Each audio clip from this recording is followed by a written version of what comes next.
everyone, welcome to Everyday Buddhist. This is a new class called 3 Pure Land Sutras. And this is the first session, and I want to talk about the Pure Land Sutras in Mahayana Buddhism. So that will be a very interesting subject, and after this session, I want to get into more details about 3 Pure Land Sutra. So even we say Pure Land Sutra and the long history of Buddhism, where are they located? Why the Pure Land Buddhism came out? Yeah, it's a very good question, isn't it? So going back all the way to Shakyamuni's time, before the Common Era, Actually, you remember the rise of Mahayana Buddhism I talked in a different class? That Mahayana Buddhism started coming out maybe about 200, maybe 300 years after actually it's the Common Era. So we have to go back all the way, and Mahayana Buddhism is a big vehicle and versus to Hinayana or Theravada Buddhism. So mostly the Mahayana Buddhism delivered or carried, traveled from India to northern route, all the way the north side of Silk Road, going through that Chinese Taklamakan desert, and then China and Korea and Japan and this land, United States. So Mahayana Buddhism, as you know, has a lot of Buddhas. You remember?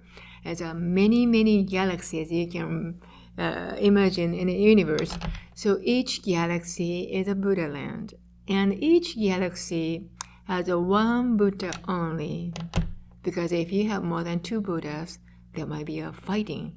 So only one Buddha reside in each Buddha land, which you can say the galaxy. So in that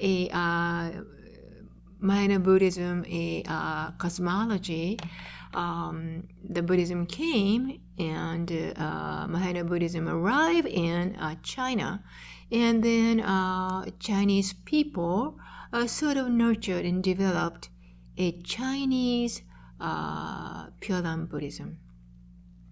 Of course, there's a lot of Chinese flavor, Taoism, Confucianism, all things. So, and then this Pure Land Buddhism became a Chinese Pure Land Buddhism. And Chinese Pure Land Buddhism was introduced to Japan. And then Japan made its own Japanese Pure Land Buddhism with their own recipe or tasting or spice. That's how you can understand. So talking about this, the first lesson about the 3 Pure Land Buddhism, as I said, is a Pure Land Sutra is in that Mahayana Buddhism Mahayana Sutra. And then it was developed after the Shakyamuni time, and this disciples started compiling the sutras.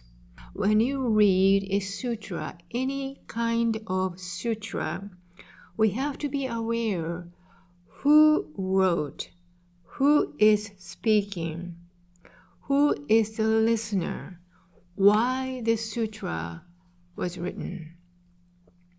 Sort of very important element to read sutra and understand each sutra. And then in the structure-wise, each sutra, there is a storyteller there. The person, mostly, is Shakyamuni, is telling the story. To who? To his disciple. His disciple is a listener. Shariputra or Ananda and any other disciples listeners. Instead of two, some sutra says there are many Shakyamuni's disciples. The number of Shakyamuni's disciples listening to Shakyamuni's story today is about 12,500 disciples are all sitting down and looking at the Shakyamuni and listening to Shakyamuni's sermon and teaching. So it's very interesting. Every sutra at the beginning, they will give you the information. This sutra, who is a storyteller, and who is listening, how many disciples are listening, and then they will jump into that, have a Shakyamuni start telling the important lessons to disciples.